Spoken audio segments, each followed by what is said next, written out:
एक गांव था बरौली। उस गांव की दो औरतें कंचन और सरोज कुएं से पानी भरकर ला रही होती हैं। तभी उनकी नजर एक मछली बेचने वाली औरत पर पड़ती है, पर उन्हें ये नहीं पता था कि वो कोई साधारण औरत नहीं है। वो तो कोई चुड़ैल थी जो रूप बदल कर गाँव में मछली बेच रही थी। मछली ले लो मछली, ताजी ताजी मछली है, एक बार खाओगे तो दोबारा जरूर आओगे मेरे पास मछली खरीदने। मछली ले लो मछली। अच्छा जी, इस मछली वाली की मछलियों में ऐसा क्या खास है जो एक बार खाने पर दोबारा इसी के पास ही जाएगा मछली खरीदने? कुछ तो बात जरूर होगी उसकी मछलियों में। चलो चलकर देखते हैं। दोनों उस मछली वाली के पास जाती हैं। मछली देखने में तो बहुत ताजी ताजी लगती है। ताजी क्यों नहीं होगी? अभी अभी मैंने इन्हें नदी से जो पकड़ा है। जल्दी बताइए कितनी दूं मछलियाँ? मेरे लिए तो तुम 1 किलो मछली दे दो। आज घर जाकर ये मछली पकाऊंगी। वैसे भी बहुत दिन हो गए मछली खाए। सरोज और कंचन चुड़ैल से मछली लेकर वहां से चली जाती हैं। जब ये लोग मेरी मछलियां खाएंगे फिर इनके साथ क्या होगा ये इन्हें खुद नहीं पता। मैं तो चाहती हूँ जल्दी खाओ इन्हें। सरोज ने आज वही लाई हुई मछलियां बनाई थी। सरोज का पति सत्या मछली देख बहुत खुश होता है। क्या बात है, आज ये मछली किस खुशी में बनाई है तुमने? ऐसी कोई बात नहीं है। गांव के रास्ते पर एक औरत मछली बेच रही थी, बस मन की और खरीद ली। बहुत ही अच्छी खुशबू आ रही है। अब मुझसे जरा भी सब्र नहीं होता। सरोज और सत्या स्वाद स्वाद में सारी मछली खा जाते हैं, पर मछली खाने के बाद अचानक उन दोनों की आंखें लाल लाल होने लगी और धीरे धीरे दोनों मछली में बदल गए। तभी वहां चुड़ैल आ जाती है। यही तो मैं चाहती थी। तुम दोनों कितने अच्छे लग रहे हो मछली बने। एक एक कर मैं सभी को मछली बना दूंगी। तुम तो वही मछली वाली हो जिससे मैंने मछली खरीदी थी।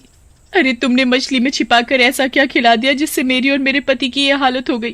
जल्दी ठीक कर, हमें बहुत घुटन हो रही है, सांस ठीक से नहीं ले पा रही। तभी चुड़ैल अपने असली रूप में आ जाती है।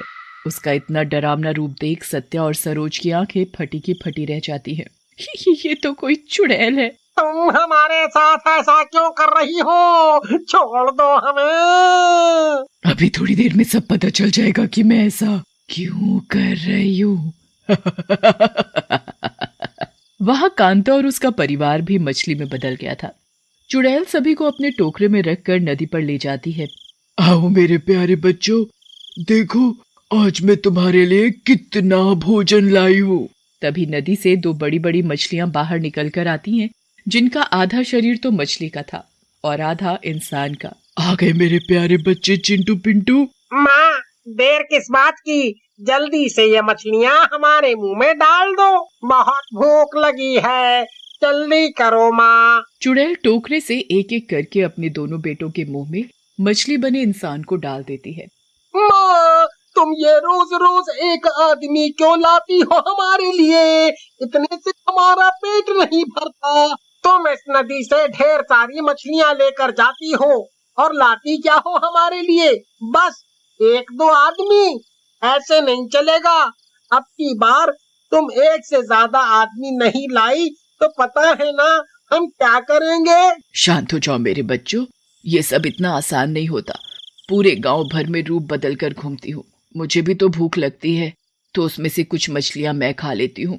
जिसको मैं मछली बेचती हूँ उन मछलियों पर मैं चुपचाप जादू कर देती हूँ। इसी जादू की वजह से सभी मछली में बदल जाते हैं। पर मैं अपने बच्चों के लिए कुछ भी करूंगी। अब की बार तुम भूखे नहीं रहोगे, भर पेट लाऊंगी तुम्हारे लिए खाना। फिर खड़ी क्यों हो माँ? जल्दी से नदी से मछलियाँ निकालो और शिकार फंसाओ। चुड़ैल जल्दी जल्दी नदी से मछली पकड़ने लगती है। थोड़ी ही देर में उसका पूरा टोकरा मछलियों से लबालब भर जाता है। एक दिन मछली बेचते बेचते उसे बहुत भूख लगी।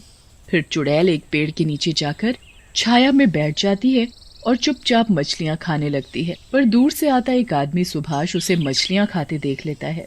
ये औरत कच्ची मछली क्यों खा रही है? छी, देखने में कितना घिनौना लग रहा है। ये इसे पका कर भी तो खा सकती है। अभी जाकर पूछता हूँ ये ऐसा क्यों कर रही है। ए मछली वाली, तुम कच्ची मछलियाँ क्यों खा रही हो? इसे अपने घर ले जाकर पका करके भी तो खा सकती हो। चुड़ैल को खाते वक्त कोई टोके उसे बिल्कुल भी पसंद नहीं था। वो गुस्से से चिल्लाती है और उसे अपना चुड़ैल रूप दिखाती है। मैं कच्ची खाऊं या पकाकर, तुझे इससे क्या, मेरी मर्जी, मैं जैसी मर्जी खाऊं। सुभाष चुड़ैल को देखकर बहुत डर जाता है और वहां से भाग जाता है। गांव में पहुंचकर वो सभी को उस चुड़ैल के बारे में बताता है, पर कोई भी उसकी बात का विश्वास नहीं करता और उल्टा उसकी बातों पर सभी हंसते हैं। लगता है दिन में ही सुभाष ने चढ़ा ली है, इसलिए ऐसी बातें कर रहा है। अरे चुड़ैल उड़ैल कुछ नहीं होती, सब बेकार की बात है। अरे मैं सच बोल रहा हूँ, मैंने नशा नहीं किया हुआ, मैंने खुद उसे देखा है। सुभाष भाई, शायद तुमने दिन में कोई सपना देखा होगा। सुभाष भाई, तुम बहुत डरे डरे से दिख रहे हो, और जाकर आराम करो तुम। सुभाष घर तो चला जाता है, पर उसके दिमाग में अभी भी चुड़ैल का चेहरा ही घूम रहा था। थोड़ी देर बाद उसे बाहर से आवाज सुनाई पड़ती है।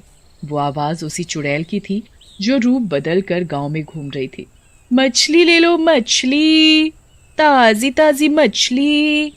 तभी उसके पास संतोष मछली खरीदने के लिए जाता है। क्या तुम्हारी मछली ताजी भी है? अभी अभी नदी से पकड़ कर लाई हूँ ये मछली, देखो कितनी ताजी है, एक भी कांटा नहीं निकलेगा इन मछलियों में। अच्छा, तो फिर दे दो मछली।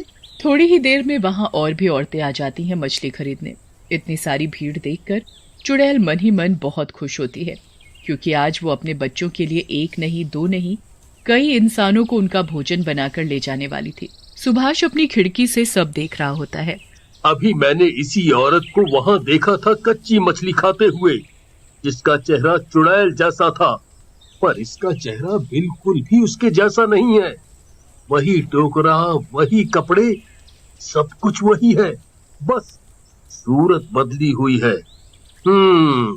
मुझे कुछ गड़बड़ लगती है, छुप कर देखना पड़ेगा। सुभाष की पूरी नजर उसी पर थी। थोड़ी ही देर में सुभाष को सब समझ आ गया कि वही चुड़ैल है जो अपने जादू से लोगों को मछली बना रही थी और नदी में जो उसके बच्चे हैं उन्हें खिलाती है इंसानों को। अच्छा, तो ये बात है, ये चुड़ैल नदी से मछली पकड़कर इस गांव में बेचती है और लोगों पर जादू करके उन्हें मछली बना देती है। पर मेरी बात पर कोई भी यकीन नहीं कर रहा। क्या करूं अब मैं? कैसे बचाऊं गांव वालों को? सभी मछली खरीद कर ले जा चुके हैं। थोड़ी देर में सब उन्हें खा लेंगे और मछली बन जाएंगे। नहीं नहीं, इससे पहले कि वे सब मछली बने, मुझे कुछ करना होगा। हाँ, करना ही होगा। बड़ी ही चालाकी से सुभाष चुड़ैल के टोकरे से जादू की हुई मछली बदल देता है। वही मछली चुड़ैल खा जाती है और चुड़ैल तभी मछली में बदल जाती है। ये कैसे हो गया? इतनी बड़ी गलती मुझसे कैसे हो गई? कोई बचाओ मुझे। तभी सुभाष वहां आ जाता है और जोर जोर से शोर मचाकर पूरे गांव को इकट्ठा कर लेता है। मछली को बोलता देख सभी गांव वाले हैरान रह जाते हैं। तुमने बिल्कुल सही बोला था सुभाष भाई, हमने ही तुम्हारी बातों पर यकीन नहीं किया। अब इस चुड़ैल का क्या करना है? करना क्या है?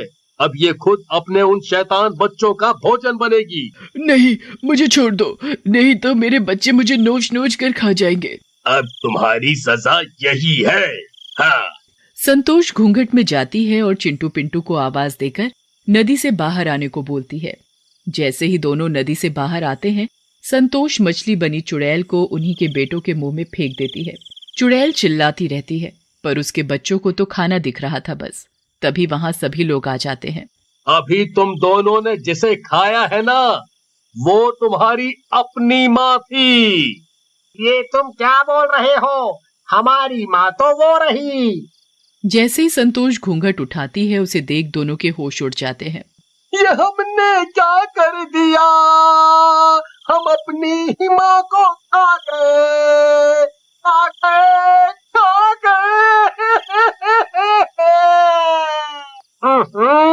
अब इन दोनों का क्या करना है? ये यहाँ रहे तो एक दिन पूरे गांव को खा जाएंगे। ये पानी से अलग नहीं रह सकते, इसलिए इन्हें पानी से अलग करो। सभी लोग नदी के बहाव को दूसरी तरफ मोड़ देते हैं। दोनों पानी के साथ बाहर आते ही तड़प तड़प कर मर जाते हैं और गांव के लोगों को उन सभी से छुटकारा मिल जाता है।